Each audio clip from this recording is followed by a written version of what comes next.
everyone. Welcome back to English Podcast with FTJ, your go-to English podcast with FTJ for learning English and improving your life. I'm Erin, and as always, I'm joined by my fantastic co-host, Evan. How are you doing today? Hey, Erin. I'm doing great, feeling energized and ready for today's topic. How about you? I'm doing well too. You know, I had this moment yesterday where I just sat down and thought, why does it feel like some people completely turn their lives around while others stay stuck in the same place? Oh, I've had that thought too. You see someone go from struggling to successful, and you wonder, what's their secret? Are they just lucky? Or is there something they're doing differently? Exactly. And then I started thinking about when I was learning English. At first, it felt impossible. So many words, so many rules, but then, little by little, things started making sense. That's so true. When I first started learning, I kept thinking, if I just knew more words, I'd be fluent. But it wasn't just about vocabulary. It was about building habits, changing my mindset, and actually using what I learned. And that's when it hit me. Life is the same way. Big transformations don't happen overnight. It's not about one huge decision. It's about the little changes we make every day. And that's exactly what we're talking about today, how to change your life. And before we jump in, we have something special for you. We've created a free PDF packed with practical exercises to help you take real steps to change your life. It includes key takeaways from today's discussion, comprehension questions to test your understanding, And grammar exercises to build confidence in your English skills. and that's not all. We're also introducing some intermediate level words and phrases in today's episode. That's right. And we'll take a closer look at them later in Charlotte's vocabulary section, where Charlotte will break down those words and phrases, explain their meaning, and show how to use them in real-life conversations. So stick around. By the end of this episode, not only will you have practical steps to change your life, But you'll also have new English vocabulary to help you express your ideas even better. You know, Evan, thinking about what we just talked about, how life changes little by little, it makes me wonder why so many people struggle to make those changes in the first place. That's a great question. Change sounds exciting, right? A fresh start, a new beginning. But here's the truth. Most people never actually make those changes. Why? Because change is hard. Let's talk about the common reasons people feel stuck. Yeah. First, there is fear of failure. Many people ask, what if I try and fail? But what if you try and succeed? Every successful person has failed along the way. The difference is, they kept going. Yes. It's why when you learn a new word, you suddenly hear it everywhere. Your brain filters information based on what you focus on. So if you keep telling yourself, I can't do this, your brain will find evidence to prove it. But if you say, I am improving every day, your brain will focus on that progress instead. That's why reprogramming your mind is so powerful. 3 great ways to do that are affirmations, visualization, and gratitude. Right. Positive self-talk like, I am getting better every day, helps reshape our thoughts. Visualization, seeing yourself succeed, tricks your brain into believing it's possible. And don't forget gratitude practice. When you focus on what's going well, you train your brain to see opportunities instead of obstacles. That's the power of mindset. It's not magic. It's about training your brain to work for you, not against you. So true. Now that we've talked about the power of mindset, there is something else that holds people back. Waiting for the right moment to start. Yes, so many people believe that they need to be completely ready before they take action. But here's the truth. You will never feel fully ready. Exactly. Progress comes before confidence. When I was learning English, I hesitated to start speaking because I felt like I wasn't ready. I kept thinking, what if I make mistakes?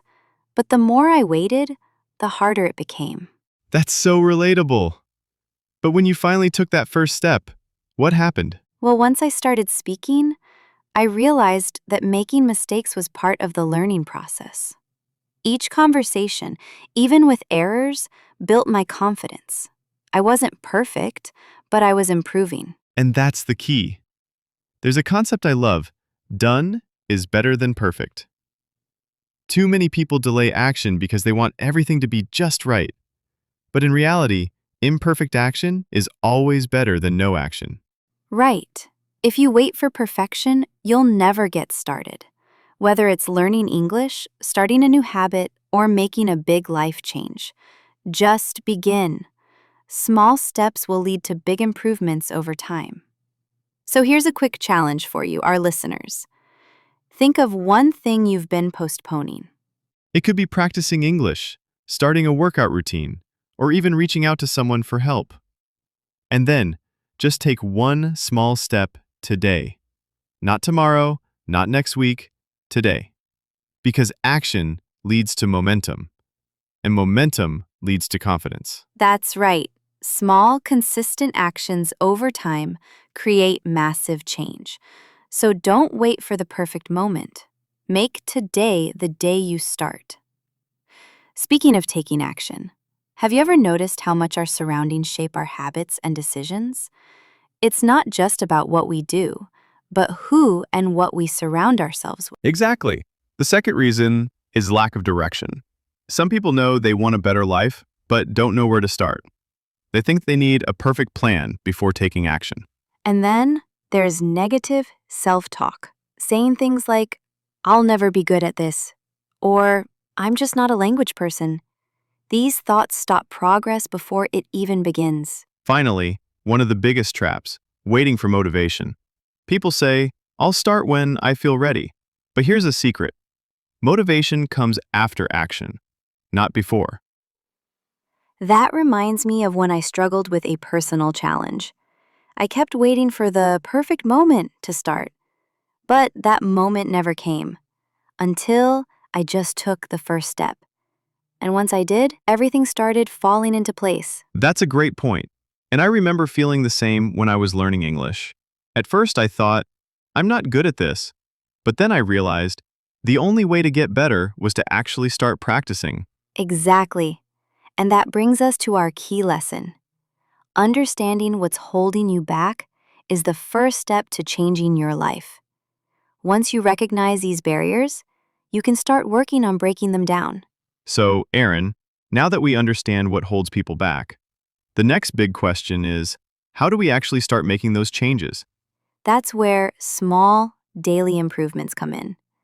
People often think they need a dramatic transformation overnight, but real change happens gradually. Have you heard of the 1% rule? Yes, if you improve just 1% every day, you'll be 37 times better in a year.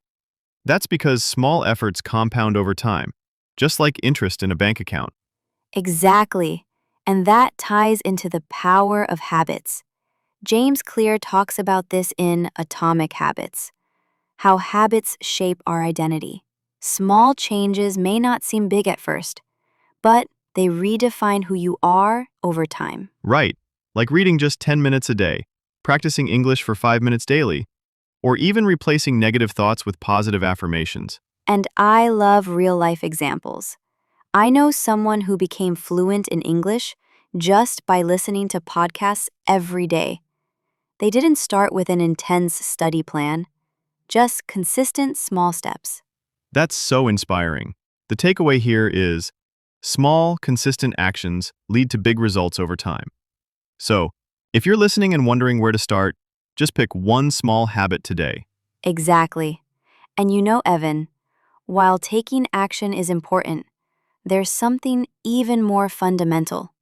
Our mindset. Because let's be honest, how we think about change makes all the difference. Absolutely. There's something called the growth mindset versus fixed mindset. If you have a growth mindset, you believe, I can improve. But if you have a fixed mindset, you think, I'll never be good at this. That's a huge difference. And another thing, our brain is wired to focus on what we train it to notice.